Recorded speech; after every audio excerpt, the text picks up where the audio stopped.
The alien woman said, "Don't touch me, I'm poisonous." The human reached. Beginning, the crash and the warning. The storm over Thalassa Prime had no mercy that night. Silver lightning split the skies of the oceanic world, and thunder rolled like the growl of some ancient god. The survey ship Artemis, for descended through the atmosphere, its hull shuddering as plasma fire licked its wings. Inside, Captain Elias Corrin gripped the control yoke and fought against gravity's pull. Engines failing. Starboard stabilizer gone, his co-pilot Karajin shouted over the alarms. Brace for impact. Elias barked. Moments later, the ship slammed into the ocean, tearing through the waves like a falling star. Metal screamed, glass shattered, and everything went black. When Elias came to, the ship was half submerged, tilted on its side. He groaned, feeling pain bloom across his ribs. Kara lay unconscious beside him, her breathing shallow but steady. The emergency lights painted everything blood red. He unbuckled himself, checked Kara's pulse, and pulled her toward the rear hatch. Outside, the world was a haunting beauty. Dark waters glowed with bioluminescent algae, and purple lightning illuminated towering cliffs in the distance. Elias activated his comms. "This is Captain Elias Corrin of the Artemis IV. Crash landed on Thalassa Prime. Grid coordinates unknown. Crew injured. Request immediate extraction." Only static answered. He set up an emergency beacon and began assessing the damage. They had food for 3 days, oxygen for 5, and no working shuttle. If rescue didn't come, they had to find shelter inland. That's when he saw her. A figure stood among the glowing reeds, tall, slender, and faintly radiant. Her skin shimmered with silver and blue hues that shifted like ocean currents. Long tendrils of hair drifted around her head, weightless, as though underwater. Her eyes, luminescent white, locked onto his. Elias froze. His weapon hand twitched. The alien woman raised a hand and spoke, her voice soft, melodic, but carrying a strange echo that reverberated in his bones. "Don't touch me, human. I'm poisonous." Elias blinked, unsure if he understood correctly. "Poisonous." She tilted her head, eyes narrowing. "My kind are death to your species. Contact with our skin, fatal within minutes." Her warning was not boastful. It was regretful. She turned to leave, the ocean lapping around her legs like she belonged to it. "Wait!" Elias called out. "We crash-landed. My crew needs help." The woman paused, her back to him. "No human should be here. This world rejects your kind. Leave before it's too late." "I can't leave," he said quietly. "Our ship's dead." For a long moment, she said nothing. Then, with a sigh that sounded like wind through coral, she looked back at him. "Then you're already doomed." Middle, the Forbidden Alliance. Over the next day, Elias struggled to keep Kara alive. Her injuries worsened. A fractured rib had punctured a lung, and their medical supplies were running low. He scavenged from the wreck, rigging makeshift shelters from hull plating. Each night, he glimpsed the alien woman again, standing on the cliffs or in the shallows, watching, always watching. Finally, desperation overcame fear. He left a message beacon near the crash site and followed the glowing footprints she left in the sand. They pulsed faintly, as though the ground remembered her touch. After hours of climbing through bioluminescent forests, he reached a lagoon framed by colossal coral structures that emitted their own light. She stood at the center, submerged waist-deep, surrounded by translucent creatures that resembled living ribbons. "I told you not to follow me," she said without turning. "My friend's dying," Elias said. "You're the only sentient being I've seen. Please, help me." The alien finally turned. "Help? You asked the poison to save the untainted." "I'll take the risk," he replied. Something flickered across her face. Surprise, maybe pity. She waded toward him but stopped short, maintaining a careful distance. "Even my breath could harm you if I choose. You humans burn easily." "Then don't choose to harm me," he said simply. She stared at him for a long time, then extended a small vial made of crystal. Inside shimmered a glowing liquid. "This will heal her, if she is still alive by dawn. Pour it on her wound, but do not let it touch your skin." He took the vial, carefully using a scrap of fabric. "Thank you. What should I call you?" "My name has no sound your tongue can make," she said softly. "But you may call me Lasara." "Lasara," he repeated. "I'm Elias." "Elias," she murmured, as if testing the name. Then she turned and vanished beneath the glowing waves.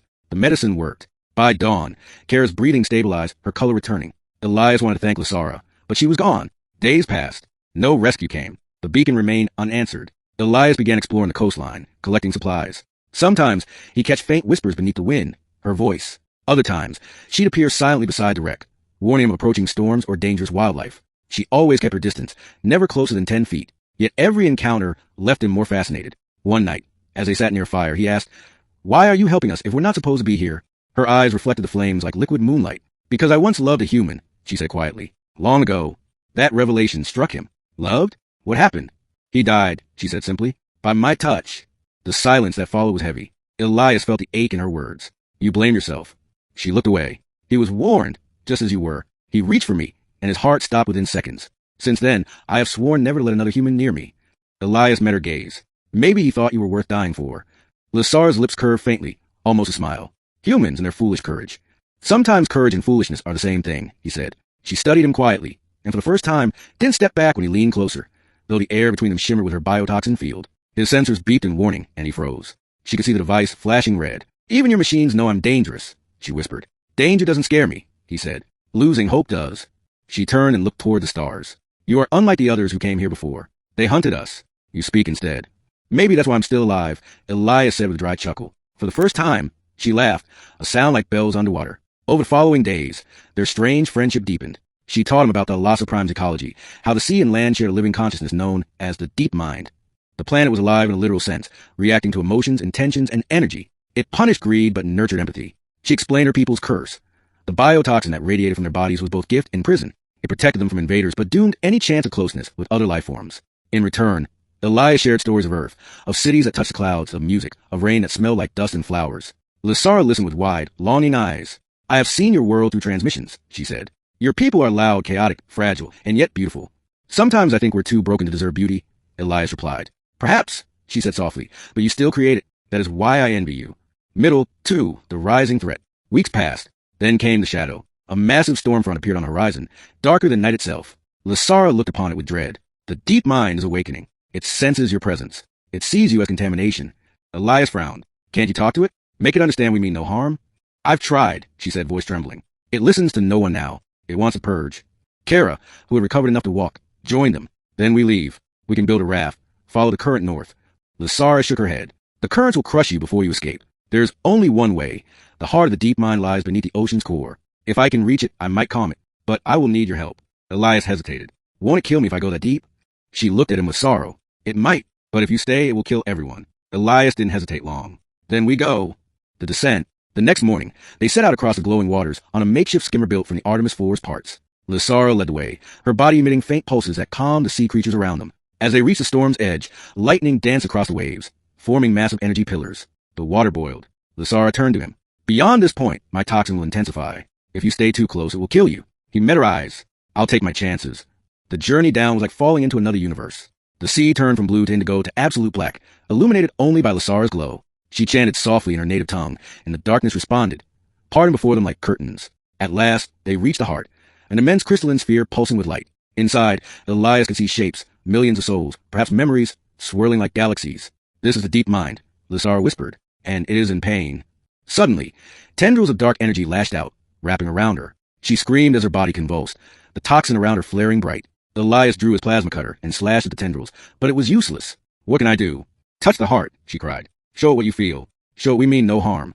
Without thinking, Elias reached for the glowing sphere. Don't! Lysara screamed. You'll die!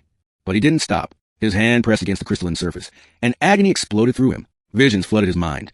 The deep mind sorrow, the ancient wars, the fear of extinction. He saw Lysara's memories too, her laughter, her guilt, the human she once loved. Through the pain, he whispered, You don't have to destroy us. We're not your enemies. The darkness hesitated. Then slowly it receded. The storm above began to break. Lysara floated toward him, tears glowing on her cheeks. You did it, she whispered. You touched the heart. He smiled weakly, his hand still burning from the contact. Guess I'm stubborn. Then he collapsed, ending the touch. When Elias awoke, he was on the shore. The skies were clear, the waves calm. Kara was nearby, staring at something. Lysara knelt beside him. Her glow was faint, her breathing shallow. What happened? He rasped. You gave part of yourself to the deep mind, she said softly. Your courage calmed it. The storm is gone, but you are fading. Elias tried to move, but couldn't. His skin was pale, his pulse weak. Figures, he muttered with a broken smile. Always end up dying for someone. Lysara's eyes filled with tears. No, not again. She leaned closer, trembling. I told you never to touch me, that my skin was poison. He met her gaze, voice barely a whisper. I don't care. Before she could stop herself, she reached out, her fingers trembling, and touched his cheek. Her glow flared white hot, her body racked with energy. For a brief, impossible moment, Elias felt warmth spread through him, pushing back the pain. His heart steadied. Then she pulled away, gasping. Her hand left a faint burn mark shaped like her palm. What did you do? He whispered. I gave you my life force, she said, smiling faintly. The poison runs both ways. It can kill or heal. He reached up weakly, brushing a strand of her silver hair. You'll die. My kind never truly die, she said. We become part of the deep mind. I'll be everywhere, in the waves, the wind, maybe even your dreams. Her body began to dissolve into shimmering light. He tried to hold on, but his hands passed through her like mist. Lysara, he whispered. Her final words drifted through the air like a sigh. You touched me, human, and you lived. Then she was gone, a column of light rising toward the dawn. Epilogue, the return. Weeks later, a rescue ship from the Terran Federation found the crash site.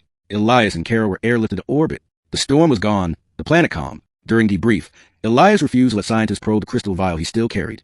It was all that remained of Lysara. Captain, one of the officers asked, What happened down there? Elias stared out the viewport at the glowing planet below. We made peace, he said quietly, with something beautiful and dangerous. That night, as he lay in his quarters, he felt a faint warmth on his cheek, the place she had touched. Outside, the stars shimmered like silver eyes watching over him, and for the first time since the crash, he smiled.